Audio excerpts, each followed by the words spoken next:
feto desde el comienzo del desarrollo gestacional podría ser considerado hasta cierto punto un aloinjerto, pues la mitad de su material genético no es compartido con su madre, y es por ello que las células del sistema inmune materno están en capacidad de reconocer antígenos fetales y pueden activar una respuesta que terminaría por rechazar la placenta, acabando con el embarazo.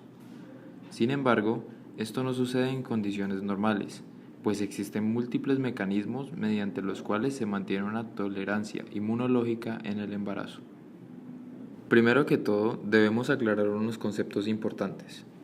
La interfaz materno-fetal es el sitio donde los tejidos maternos y fetales entran en contacto y está dividida en dos compartimientos.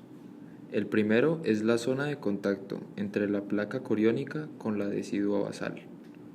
También hace parte del primer compartimiento la zona de contacto entre la membrana coriónica y la decidua parietal. El segundo compartimiento es el espacio intervelloso, donde la sangre materna y sus células interactúan con el trofoblasto. Ahora bien, la decidua es la capa más íntima del útero grávido, corresponde al endometrio, que se encuentra en contacto estrecho con el tejido placentario y por ende con los antígenos fetales. El trofoblasto es la capa de células que recubre el blastocisto, que es el embrión de 5 o 6 días de desarrollo gestacional.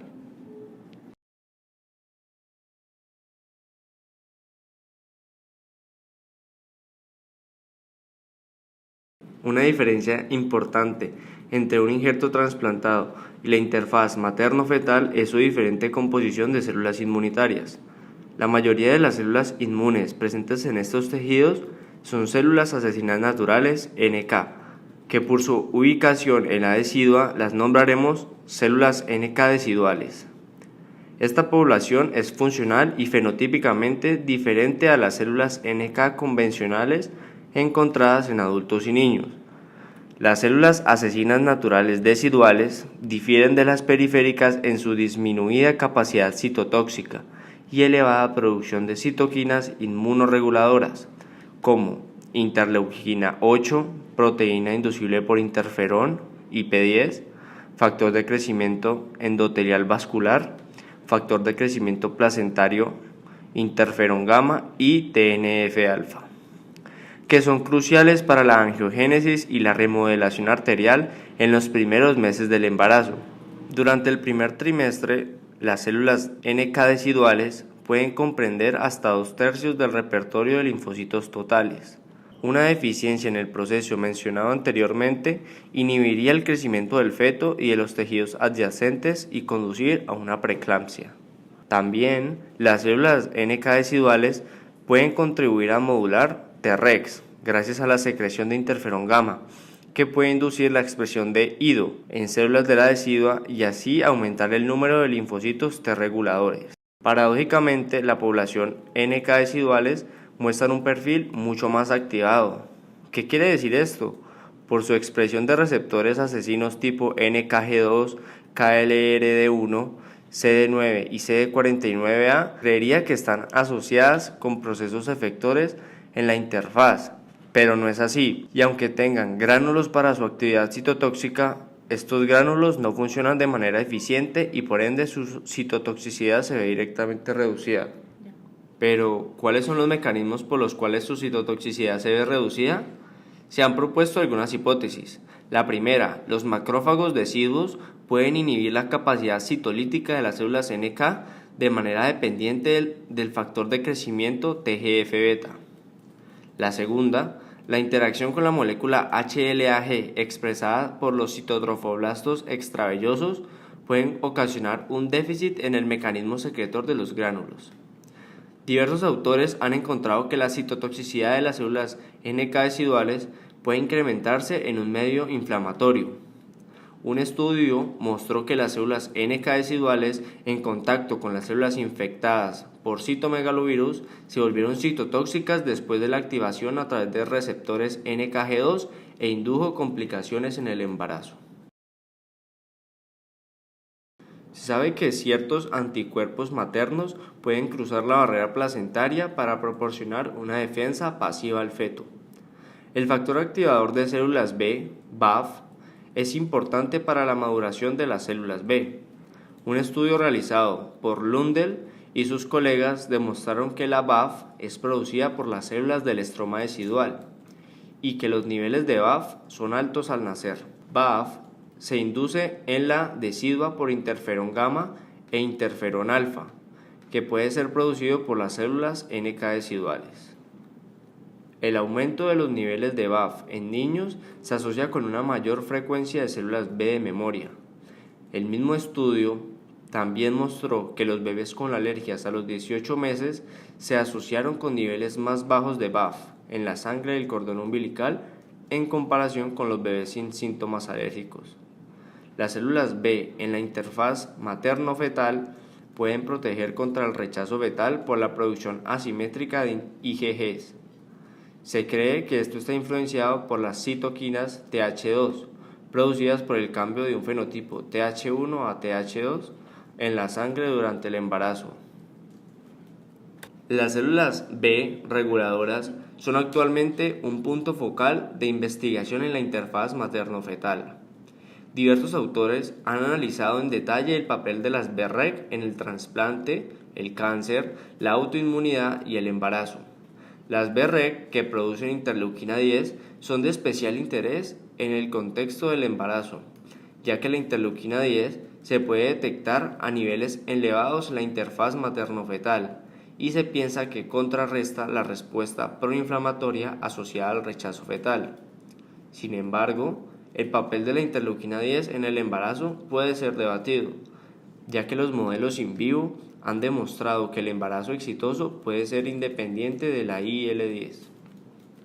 Ahora vamos a hablar de los linfocitos TCD4, el perfil Th1.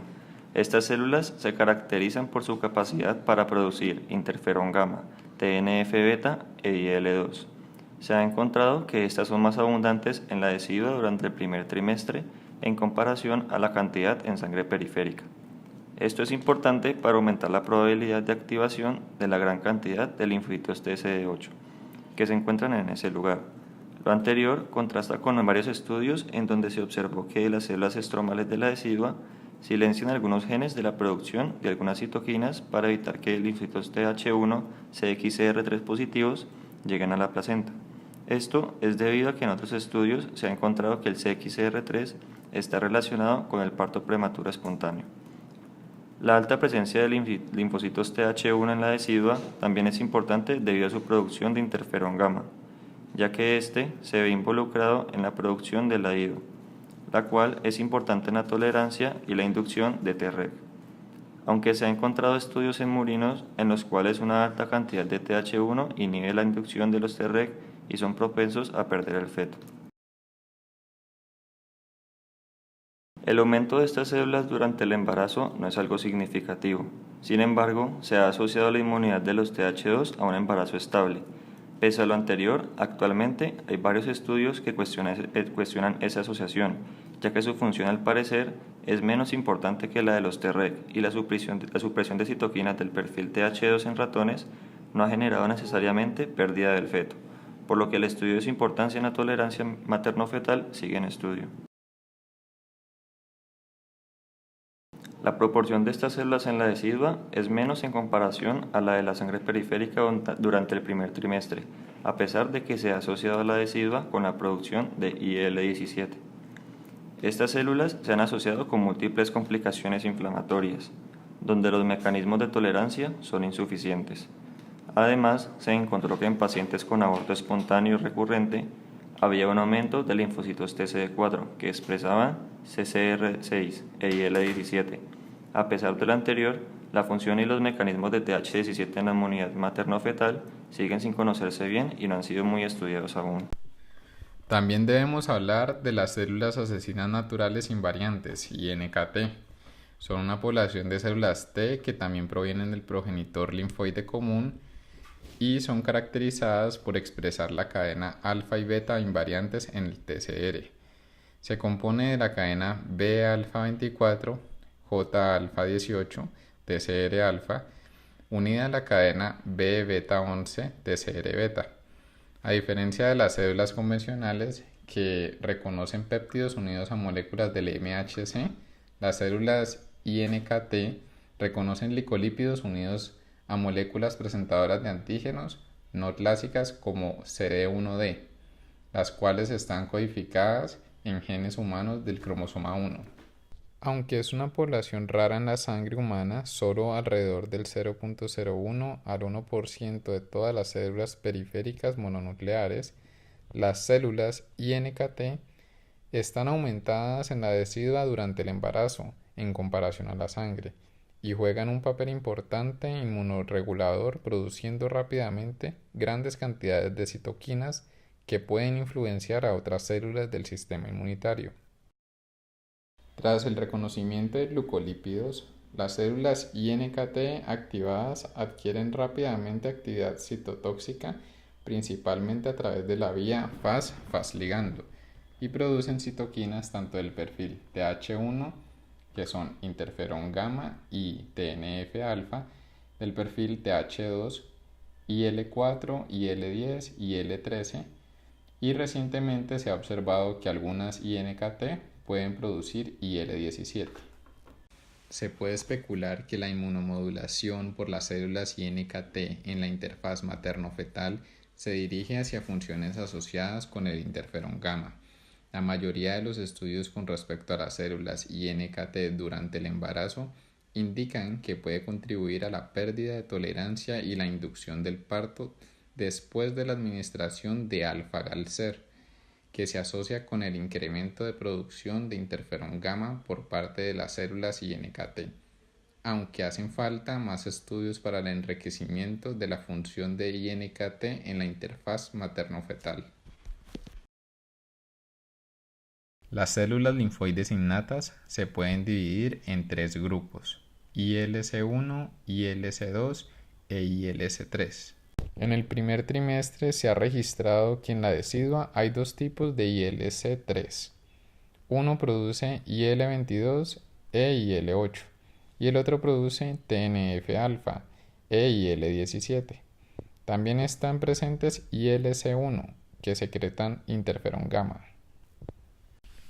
Los ILC3 están en la proximidad de los neutrófilos, por lo que se sugiere que estos contribuyen al reclutamiento de los mismos durante el primer trimestre de gestación. ILC3 secretan el factor estimulante de colonias de granulocitos y macrófagos y CXCL8, que promueve la supervivencia y la migración de los neutrófilos. Entonces, las células linfoides innatas contribuyen a la defensa antimicrobiana en la interfaz materno-fetal. Su papel en la tolerancia materno-fetal aún está sin explorar. El número de linfocitos T en la interfaz materno-fetal es menor en comparación con el recuento de macrófagos y células NK. Y si comparamos el número de linfocitos TCD4 y TCD8, encontraremos que en la periferia son más los TCD4, pero en la interfaz materno-fetal son más los TCD8. En una reciente investigación dirigida por científicos de los Países Bajos, se encontró que la razón de esto puede ser un intento por parte del sistema inmune de proteger al feto contra las infecciones peligrosas para su desarrollo. Esto parte de la base de que la mayoría de las células de esta clase son linfocitos T del tipo efectores de memoria o lo que es lo mismo, linfocitos T de memoria periférica. Aunque la expresión de RNA mensajero que codifica para perforinas y granzimas B es alta en los linfocitos TCD8 de la decidua, se ha evidenciado una menor citotoxicidad en comparación con los que se encuentran en circulación periférica, y esto se asocia al bloqueo de la secreción de perforinas y granzimas por medio de microRNA.